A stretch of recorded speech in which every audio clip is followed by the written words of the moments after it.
Indonesia maju. Kenapa Pak Jokowi bisa sampai sejauh itu? Saya nggak bisa jawab sebetulnya, tapi ini bukan tanggung jawab saya, tanggung jawab orang yang masih di lingkaran Pak Jokowi. Ya, oke lah. Tapi kan setidaknya begini udah. Anda terutama dan juga saya pernah, meskipun pada skala yang pendek itu kan harusnya kita meyakinkan diri kita bahwa orang yang kita usung ini akan konsisten dengan seluruh yang kita rancang.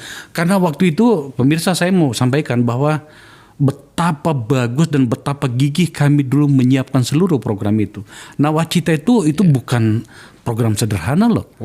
Dalam hal bidang saya di tim transisi misalnya, yang namanya infrastruktur itu, di situ yang namanya tol laut, itu kita rancang.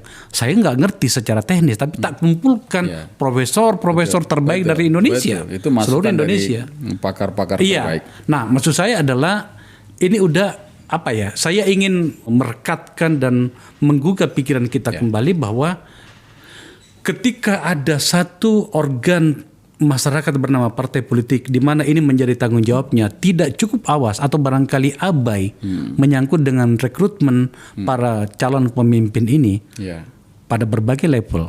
Sebentar lagi kan mau pilkada nih. Harusnya kita lebih mawas diri lagi gitu ya. Betul. Ada orang yang melakukannya dan Anda sudah lakukan. Harusnya kan ini menjadi pelajaran bagi kita. Tapi hari ini hasilnya seperti ini. Maka kemudian keluarlah bahasa dari saya, banyak orang yang menggugat Anda. Saya ubah pertanyaannya. Kalau misalnya Anda harus mengkritisi apa yang terabaikan dari seluruh yang kita rencanakan dulu.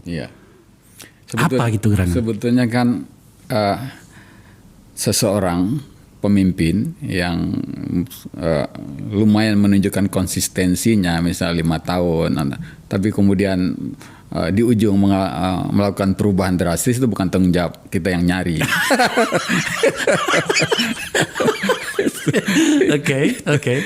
Nah, tetapi sebagai bentuk tanggung jawab saya, meskipun saya sudah keluar, itu saya berusaha ikut mengawal visi misi yang di awal itu.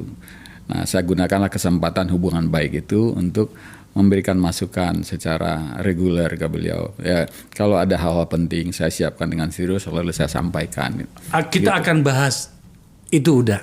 Saya sudah menyiapkan ada satu strictly confidential. Ini sebenarnya rahasia. Hanya klien tunggal dokumen ini diberikan. Saya itu belum bergeser dari yang tadi. Kita biasakan udah. Anda dari komunitas intelektual, beliau adalah dosen Universitas Indonesia. Kalau memang Anda harus mengkritisi Pak Jokowi, dalam hal ini adalah seluruh programnya, apa yang akan Anda kritisi? Pada bagian mana yang menurut Anda itu yang ternyata dia abai pada seluruh yang kita rencanakan sejak dari awal? Tipe yang berkembang kemudian dari Pak Jokowi adalah ingin cepat-cepat, ingin menunjukkan sebagai eksekutor, tapi sering mengabaikan pertimbangan-pertimbangan yang komprehensif dari berbagai pihak yang sebetulnya bisa disediakan waktu untuk itu. Jadi tidak perlu berdasarkan pikiran yang sifatnya masih sementara. Nah itu dari pengamatan saya di situ, sayangnya Pak Jokowi ingin menunjukkan diri sudah tahu atau lebih tahu gitu, tanpa memberikan kesempatan kepada orang-orang yang kompeten untuk menyampaikan masukan yang jernih.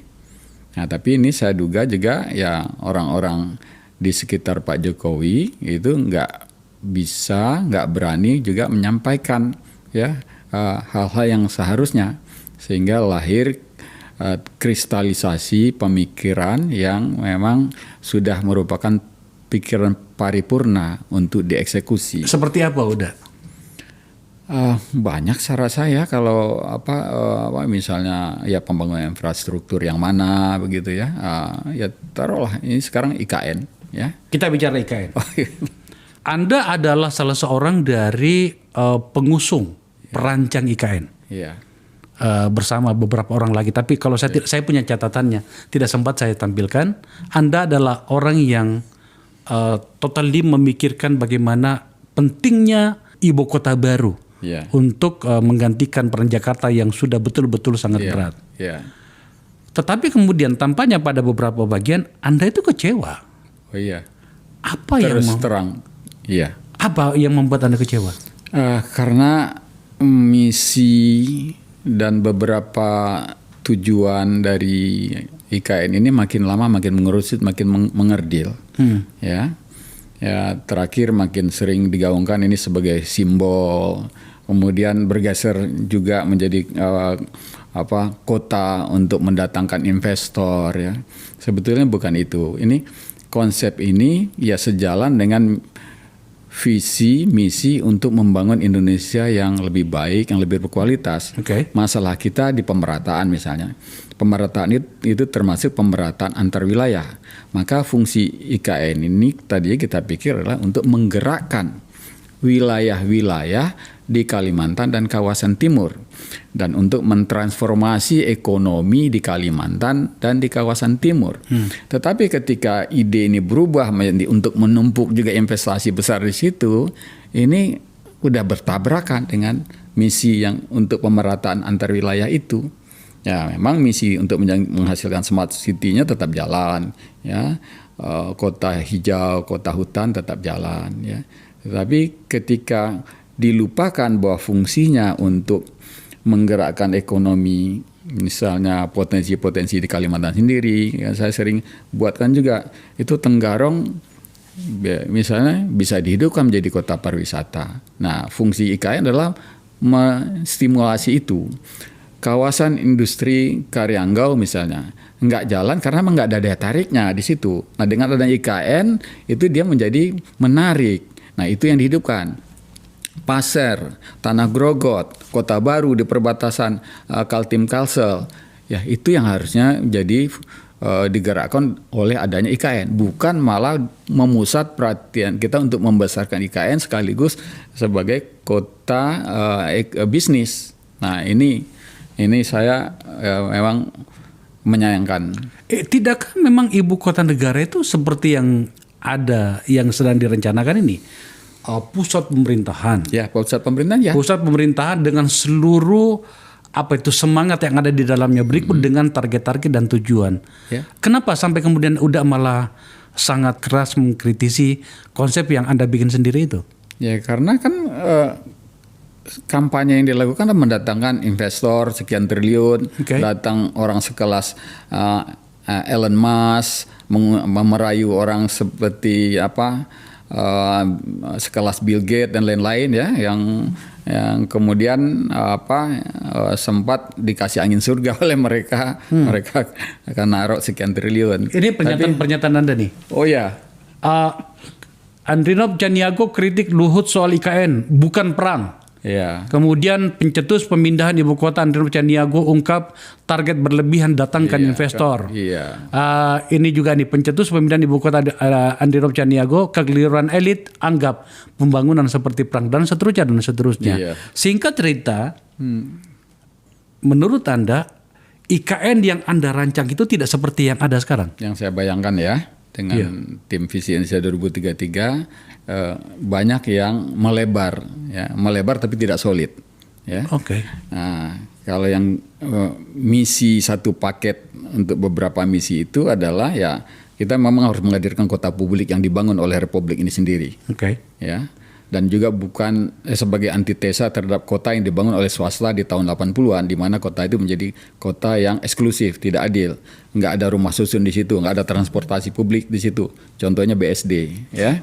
Dan kemudian dia menjadi sumber kemacetan karena pergerakan orang ke pusat kota Jakarta, kan gitu. Nah, kota publik itu ya tentu kota publik sekarang dan masa depan, smart, hijau dan sebagainya. Nah, fungsinya adalah ya termasuk untuk memudahkan menata Jakarta supaya tekanan urbanisasi migrasi penduduk ke Jakarta itu berkurang. Untuk pelestarian alam di Pulau Jawa yang mengalami konversi lahan subur, lahan pertanian yang cukup kencang dari tahun ke tahun, ya, supaya industri itu pindah ke Kalimantan dan ke timur. Ya. Nah, tapi caranya bagaimana? yang menghidupkan kawasan industri yang sudah disiapkan. Dengan adanya ibu kota baru di sana, maka ini lebih mudah dihidupkan. Kawasan pinggir juga akan lebih mudah karena sering dapat perhatian lebih banyak. Begitu juga ke timur. Nah, itulah satu konsep yang menurut kami sangat terintegrasi, komprehensif. Bukan tiba-tiba dipecah, malah dilupakan misi-misi yang juga penting, yaitu pemerataan antar wilayah, membangun luar Jawa, membangun dari timur gitu. Jadi ya terus terang ya kecewa. Kecewa ya. Iya. Nah lalu ya untuk jangka pendek ya ingin dikejar untuk tempat upacara besar ya, walaupun kemudian dievaluasi ya karena kayak nggak mungkin. Apa artinya sebenarnya? Anda ingin mengatakan apa? Apakah IKN bisa terselesaikan sesuai dengan jadwal? Kalau jadwal yang disiapkan menurut lampiran undang-undang, justru ya saya tetap optimis. Maka kembalikan ke rencana itu. Tahun berapa selesainya? 2045. 2045. Iya, secara bertahap 5 tahun. Maka nanti total terbangun keseluruhan itu 20 tahun kemudian, bukan dikejar dalam 5 tahun gitu. Nah maka ya fokuslah ya ke tahap awal yang realistis apa, misal membangun pusat kota kawasan inti pemerintahan, ya fokus ke sana. Nggak usah juga manggil investor-investor besar yang nggak mungkin akan datang. Kalau tidak ada investor, siapa membangun? Kalau ibu kota negara itu harus dibangun dengan anggaran negara. Kota publik harus dibangun dengan anggaran publik. Nah, dari situ nanti baru ada peluang bisnis kecil-kecilan menengah untuk melayani kota, bukan menambah fungsi sebagai kota bisnis yang harus mendatangkan investor besar. Di situ maksud saya. Apa risiko bagi kita kalau kemudian itu ternyata adalah dana dari investor untuk membangun kota yang harusnya untuk publik? Investor punya logika dan kepentingannya sendiri, yang namanya kepentingan sempit, yang masuk kategori kepentingan sempit. Mereka akan invest kalau modal mereka dipastikan akan kembali dalam sekian tahun. Mereka akan buat hitungan ROE, ROI, ya, return of investment, return of asset, pasti begitu. Untuk itu pasar harus jelas untuk membeli produk atau jasa mereka. Yeah. Pasar kalau investnya triliunan, tentu pasarnya juga harus besar.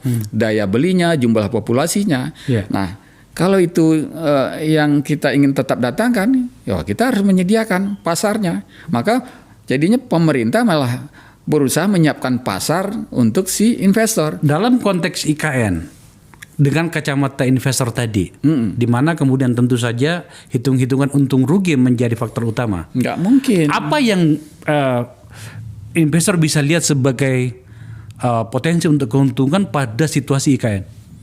Memang di situ bukan pasar buat investor besar dengan kota, taruhlah nanti dengan penduduk 1,5 juta ya. Sebagian besar adalah keluarga ASN gitu ya. Dia bukan kota besar, kota megapolitan di mana macam-macam bisnis bisa disiapkan di situ. Ya, ini adalah kota pemerintahan ya. Kalau skalanya kota pemerintahan, lalu investor besar itu mau bikin apa di situ? Mau bikin super mall-nya ada berapa, siapa yang beli nanti, siapa yang datang ke mall itu, atau mau bikin di situ pusat industri IT, raw materialnya dari mana, SDM-nya dari mana, ya di situ saya melihat nggak logis mendatang, makanya ya nggak mungkin saya bilang investor akan datang ke situ. Saya melihat begini lah, udah tampaknya ada beberapa problem memang dalam masalah IKN ini. Yang bahkan sebagiannya itu berada dalam mindset kita, back mind kita. Ada banyak dibangun kota-kota ibu kota negara baru di luar sana. Yeah. Beberapa pernah saya kunjungin, saya pernah lihat. Yeah. Di Australia misalnya Melbourne. Yeah. Hari ini ya memang tetap kota pemerintahan dengan seluruh kesepiannya. Yeah. Seoul juga begitu. Malaysia Putrajaya seperti itu. Yeah. Ada contoh yang paling sempurna menurut saya. Kota Brasilia, ibu kota Brasil. Jadi kotanya Brasilia. Saya berpikir waktu itu kita mau diajak ayo kita ke Brasilia. Loh, saya sudah di sini, ibu kota Brasilia yang baru. Poinnya adalah ternyata kota ini itu sudah 40 tahun lebih itu ternyata masih begitu-begitu juga. Yang saya maksud begini, siapa tahu mungkin kita yang tidak terlalu sabar untuk mengikuti rencana Pak Jokowi. Soal investor dan publik tadi sudah kita terima logikanya. Atau barangkali menyangkut menyangkut dengan penyelesaiannya. Mungkin saja kita tidak terlalu sabar untuk menunggu rencana ini. Saya mengikuti terus proses pematangan rencana ibu kota ini di masa Pak Sofyan Djalil pengganti saya. Di masa Pak Bambang Brojonegoro pengganti Pak Sofyan Djalil. Kajian-kajian itu dilakukan secara komprehensif. Antara lain mengkaji 30 negara yang memindahkan ibu kota. Ya. Di situ ditemukan rata-rata masa membangun ibu kota baru yang dipindahkan itu 20 tahun. Soal katanya ada isu ada yang nggak berhasil atau gagal. Yang gagal nggak ada. Kurang sesuai dengan yang dibayangkan itu ada, ya. Itu yang sering disebut salah satunya Brasilia, kemudian Nabitiao di Myanmar, ya, karena ukurannya soal sepi dan ramai kan begitu. Sebenarnya itu bukan kota, saya pernah ke sana. Itu adalah kota mati rasanya itu. Gitu. Hotel yang kami tempati itu kami bangun pagi nggak ada orangnya gitu. Nah, tapi kan tinggal dilihat lagi ya untuk contoh yang segelintir dari sekian banyak yang berhasil. Ya, apa yang menyebabkan atau apa yang kurang di situ?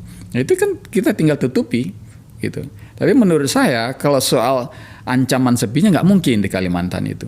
Ya, dari Bali cuma tetap 1 jam, ya, dari Surabaya 1 jam, dari Semarang 1 jam 10 menit, mungkin dari Jakarta 1,5 jam, dari Makassar 45 makin dekat, gitu kan. Ya. Nah dari Papua orang yang tadinya ke Jakarta harus 5,5 jam, ke sana 2,5 jam, 3 jam nyampe, dari Manado 1 jam nyampe.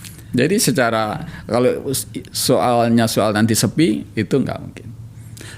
Tapi intinya adalah Anda merasa bahwa tidak seperti ini IKN yang Anda bayangkan dulu bersama dengan tim. Tidak seperti sekarang yang gencar ingin dikejar.